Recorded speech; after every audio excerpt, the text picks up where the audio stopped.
Feliz año, Max, también para ti, para tu audiencia. Bueno, este 2026, si lo pudiéramos Ujú. definir en una sola palabra, yo escogería la palabra antesala.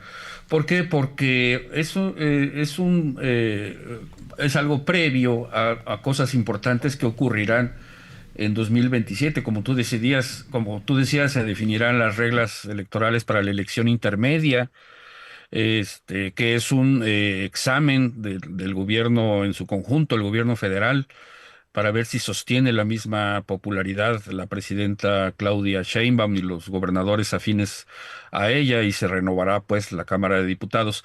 Previo a esto, en 2026, pues también enfrentaremos decisiones, como tú decías, drásticas o muy importantes, trascendentes en la relación con Estados Unidos.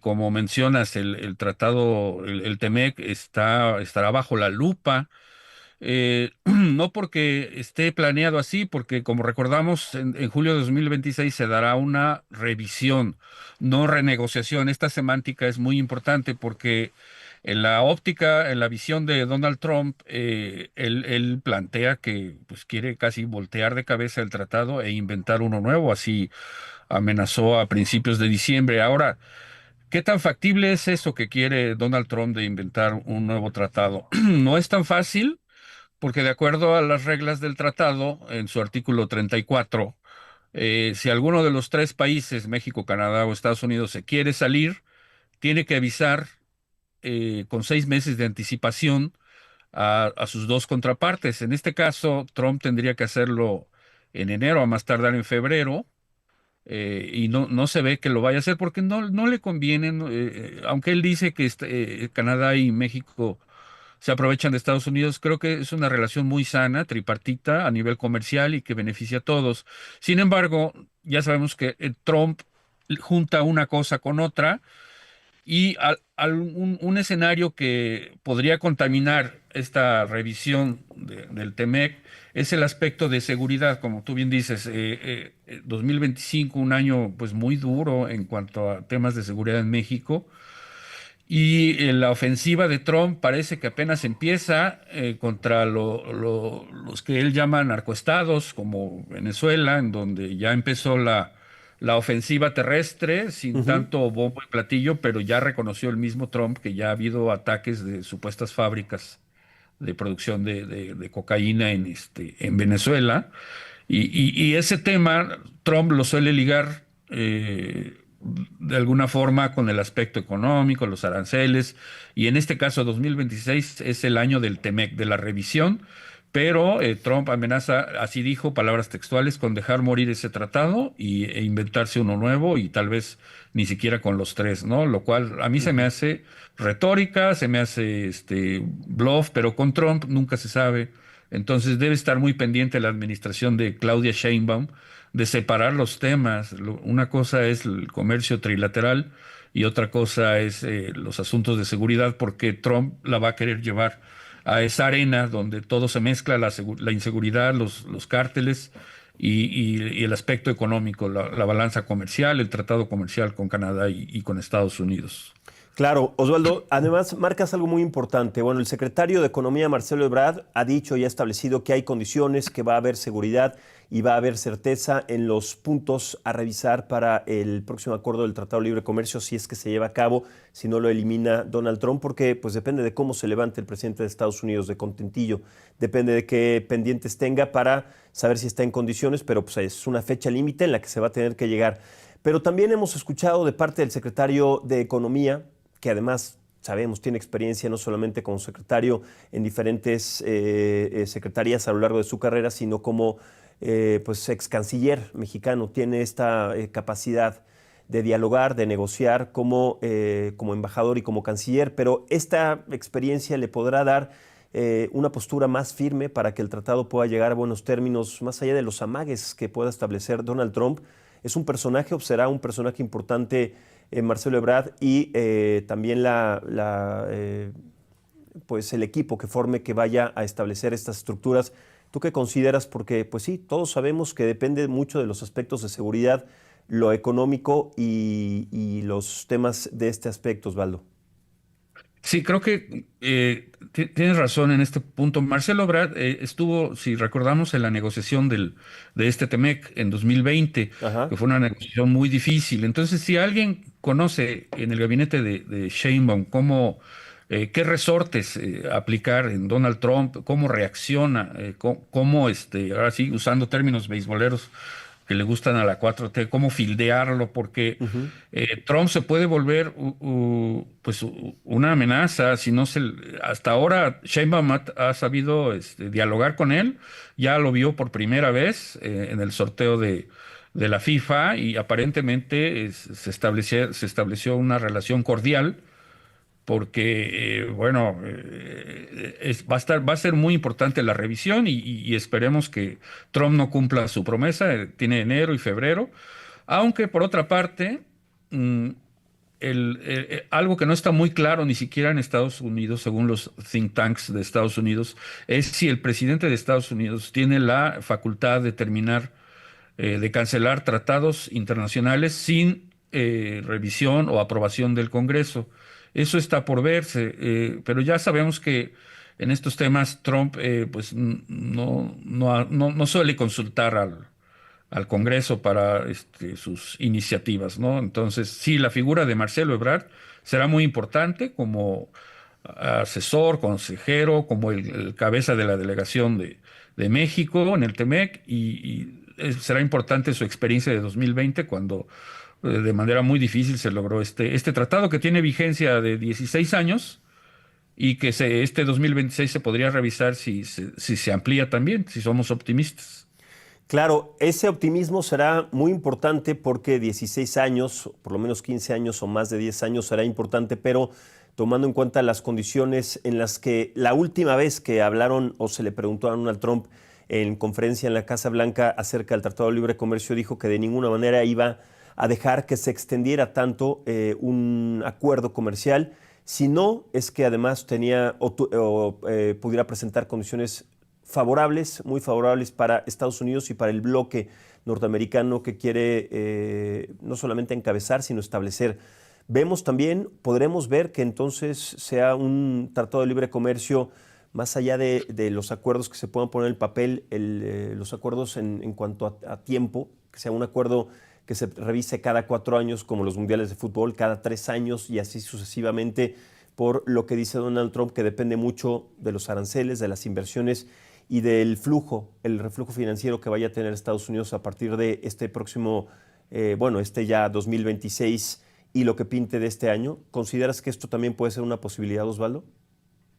Sí, sí, claro, o sea, no será una revisión fácil, no será un simple protocolo. Yo creo que será muy ardua bueno, esta cosa de la semántica de revisión o renegociación, yo creo que en los hechos incluso podría ser como una renegociación, porque Estados Unidos está pidiendo muchas cosas. Recordemos que se queja de más de 50 barreras no arancelarias Ujú. que pues ahí yo creo que la administración de Sheinbaum tendrá que ceder en muchas o en casi todas, porque son barreras, no sé, por poner un ejemplo, permisos que se otorguen a farmacéuticas de Estados Unidos por parte de Cofepris, que Estados Unidos se queja, que se tardan mucho, que son muy engorrosas.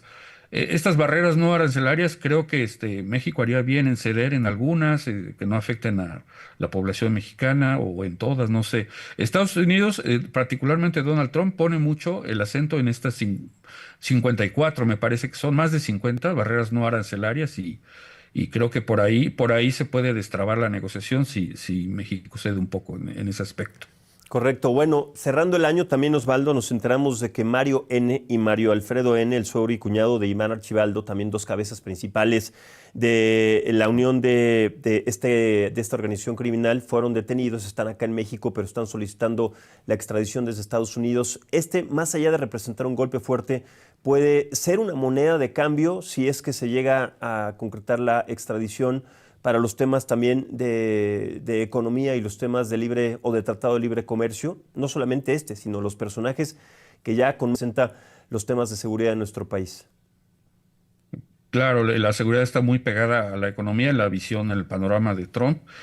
Bueno, en 2026 se darán, como tú dices, juicios, negociaciones por debajo del agua En Estados Unidos es muy común la figura del testigo protegido para reducir sentencias. En el caso de el Mayo Zambada podría darse ese aspecto que diga todo lo que sabe sobre las colusiones entre el poder y el narcotráfico en su época o en sexenios pasados o en este mismo. Bueno, eso podría ser un punto de exigencia de Trump. Recordemos que en el pasado se enviaron de forma, digamos, entre comillas, masiva, muchos narcotraficantes requeridos por la justicia de Estados Unidos de un solo golpe. Y ya aprendió México el camino, que para no hacerlo tan engorroso, acudieron a un subterfugio legal para que no se llame propiamente extradición, sino por motivos de seguridad nacional pusieron, se le da a Estados Unidos esta prebenda y Estados Unidos lo celebra, ¿no? Y entonces no me sorprendería que hubiera otro envío masivo de narcotraficantes en cárceles mexicanas a Estados Unidos, haciendo uso de esta figura constitucional de la seguridad nacional y no necesariamente la extradición para hacerlo más rápido.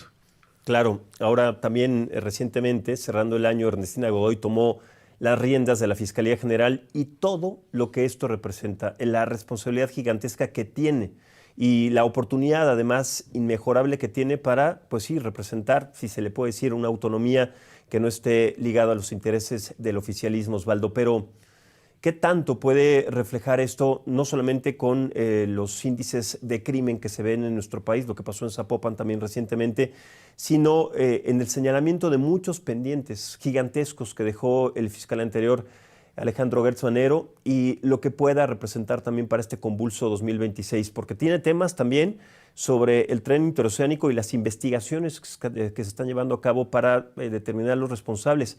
La Fiscalía, y tomando en cuenta este puesto y a su representante, ¿tendrá los aciertos, tendrá los mecanismos, tendrá la certeza, la inteligencia, tendrá la transparencia para obrar como todos estamos, no esperando, sino exigiendo, Osvaldo? ¿Cómo ves este tema tan complicado y sobre todo los gigantescos retos que se le van a presentar y ya se le están presentando en este año? Claro, recordemos que a poco de su llegada sucedió también una explosión en Coahuayana, Y además, sí. Michoacán, que, tocante al aspecto que mencionas de autonomía, yo veo un poco complicado porque recordemos que Sheinbaum y Ernestina se conocen desde la Ciudad de México, la Fiscalía, y por ahí se dieron a conocer videos en redes sociales en donde en sesiones supuestamente privadas o relativamente privadas, Claudio Sheinbaum le da de forma enfática órdenes a Ernestina y Así es. Ernestina se queda callada. Entonces, en el aspecto de la autonomía yo lo veo complicado y en el aspecto de que destrabe más asuntos claves, yo creo que va a ser mucho mejor papel que Alejandro Hertz, que por lo que se está viendo, dosificaba la justicia a su antojo, a sus conveniencias, a sus intereses y no acudía. Ese creo que es un asunto que terminó por empujar o apresurar su salida, no acudía con frecuencia a las mesas de seguridad bueno, ahora es una visitante asidua a Ernestina, a la mañanera y a las mesas de seguridad para este aspecto que Sheinbaum considera muy importante, la coordinación entre fiscalías de la Fiscalía General, las fiscalías de los estados, que es un aspecto clave en su estrategia de seguridad. Entonces, en cuanto a coordinación, creo que sí habrá más. En cuanto a autonomía, lo veo difícil. Y el asunto que mencionas del tren interoceánico, pues está muy complicado porque decía un experto británico que se hizo viral en redes, Gareth Dennis, un experto en trenes, que, bueno, México no tiene un órgano, un cuerpo independiente como Estados Unidos, el NSTB, independiente del gobierno, que haga sus análisis, sus peritajes sin la presión del gobierno o de forma autónoma. México no cuenta con eso. Se supone que van a contratar peritajes externos, pero ya sabemos que muchas veces eso, si no le gustan al gobierno, los descalifica. Entonces, va a ser un asunto tremendo porque recordemos que el tren interoceánico, México lo ha vendido al exterior, no solamente aquí en México, como una opción al canal de Panamá y este descarrilamiento, pues es un golpe muy fuerte de imagen ante los socios comerciales, ante quienes veían una posible opción al canal de Panamá, que es muy necesaria. Y bueno, va a costar recuperarse esa imagen. Tiene que haber una investigación muy profunda y tiene que haber culpables porque mucha gente murió. Ya subió la cifra a 14 muertos. Entonces, pues no es justo que se trate como al principio como un evento ferroviario, entre comillas, como lo calificó el gobierno, cuando fue pues, un accidente tremendo que costó vidas humanas. Entonces, ojalá la investigación, por dolorosa que sea, llegue al fondo de la verdad y pues caiga quien caiga. Recordemos que ahí el secretario de la Marina estuvo involucrado en la construcción y en la supervisión del tren interoceánico.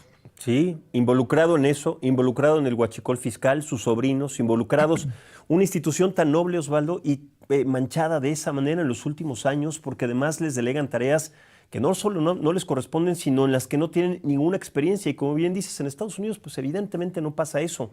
En China tampoco. En esos lugares porque determinan que esas responsabilidades y esas actividades las deben de llevar a cabo expertos en la materia. Para eso están las licitaciones. El diario oficial de la Federación establecía siempre, durante toda la historia, licitaciones en infraestructura para determinar si una empresa pública, privada, inclusive extranjera, podía tener las mejores condiciones, el mejor precio además, por supuesto tomando en cuenta que siempre un aspecto de infraestructura es algo caro, pero para determinar seguridad y sobre todo sabes a quién se le finca la responsabilidad si es que llega a pasar un accidente como este, pero lo vimos con la línea 12 del metro, un desplazamiento hacia abajo, igual que o sea, con esos accidentes el uso del lenguaje de la 4T o del oficialismo es verdaderamente preocupante porque pues, yo no sé a qué escuela fueron, cuál es el significado de las palabras que entendieron o de la descripción de un accidente con estas características que lo consideran insignificante cuando hay vidas humanas de por medio.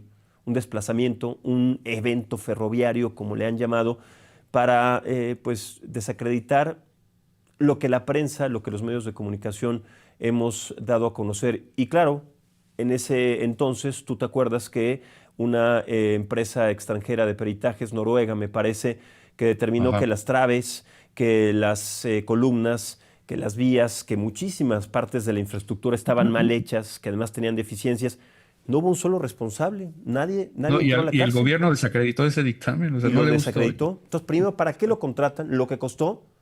Después, Ajá. cuando llega el dictamen, lo desacreditan. Entonces, ¿de qué sirven todos esos ejercicios? Va a pasar lo mismo con el tren interoceánico. Eso es muy preocupante, Osvaldo, porque ya no podemos seguir permitiendo este tipo de arbitrariedades. Claro, y tocaste un punto muy importante, la relación de Claudia Sheinbaum con la prensa.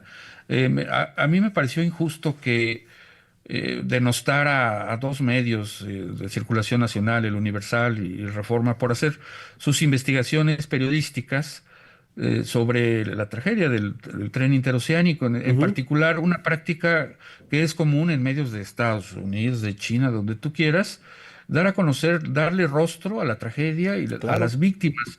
A mí no me pareció ninguna falta de respeto, es un recurso periodístico, se hizo con las víctimas de las Torres Gemelas, se hizo en muchos lados, porque la tragedia no es solo rieles y vagones, son personas que tenían claro. planes, futuros, sueños, y se debe dar a conocer. Eso se me hizo que la presidenta no está bien asesorada en ese aspecto, y por otra parte, en el otro diario de circulación mencional atacado por la presidenta, pues también hizo sus investigaciones y las fotos que surgieron justo antes de donde sucedió el accidente, donde se ven rieles, digo, durmientes de madera, pues añeja o gastada, pues eso alguien lo tiene que explicar y no descalificar al medio.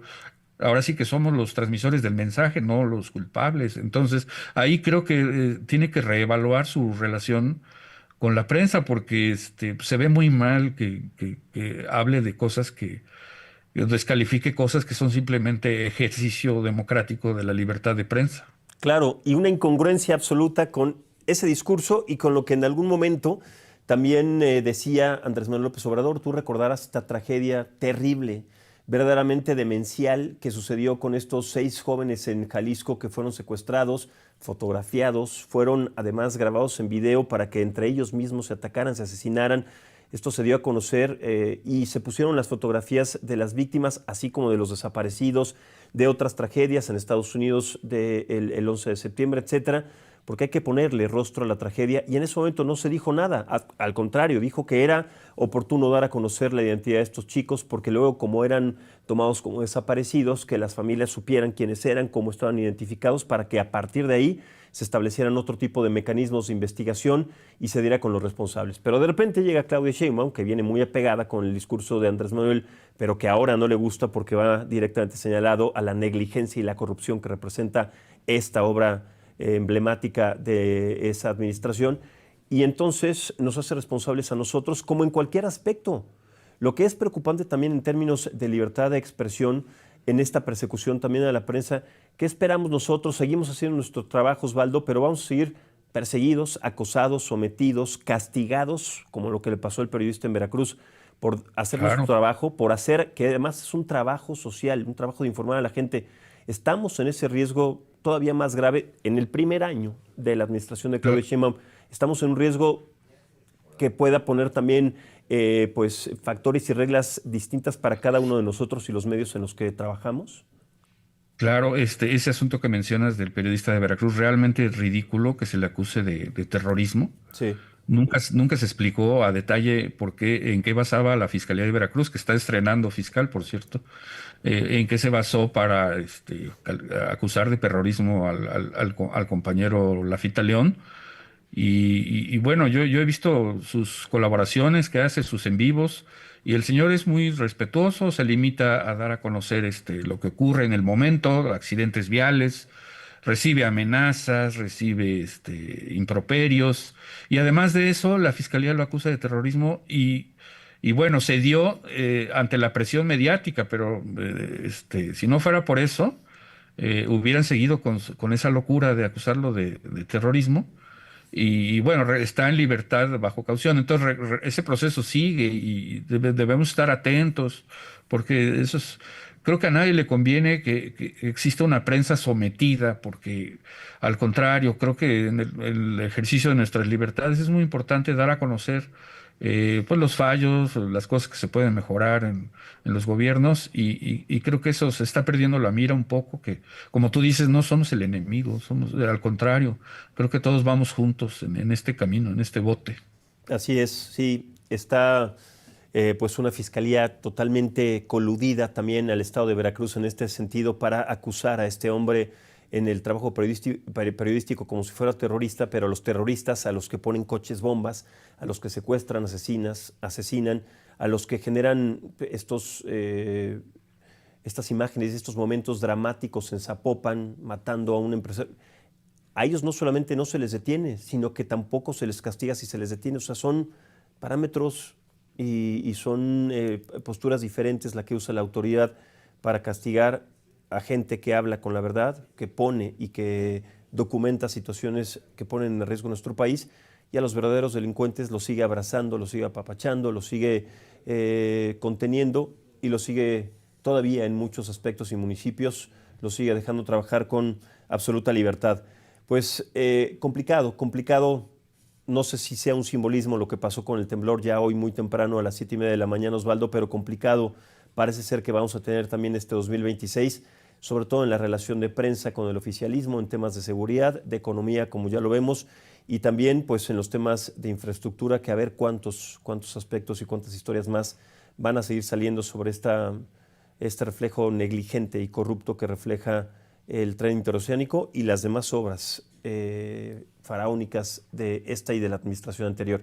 Osvaldo Naya, te mando un abrazo muy grande, editor de MX. Igualmente. Feliz año, que tengamos un año, pues por lo menos con ciertas certezas y no tan convulso como fue este 2025, y si no, pues a tomarlo por los cuernos y seguir informando, consignando e investigando a profundidad lo que la gente necesita y tiene además también como una obligación saber lo que pasa de manera transparente en nuestro país. Felicidades por el trabajo que hacen y que siguen haciendo en MX, Osvaldo. Al contrario, felicidades y bueno, un abrazo para ti, para tu equipo y para toda tu audiencia. Feliz año. Igualmente, feliz año, Osvaldo Naya, editor de MX, también un medio que sigue muy de cerca pues todas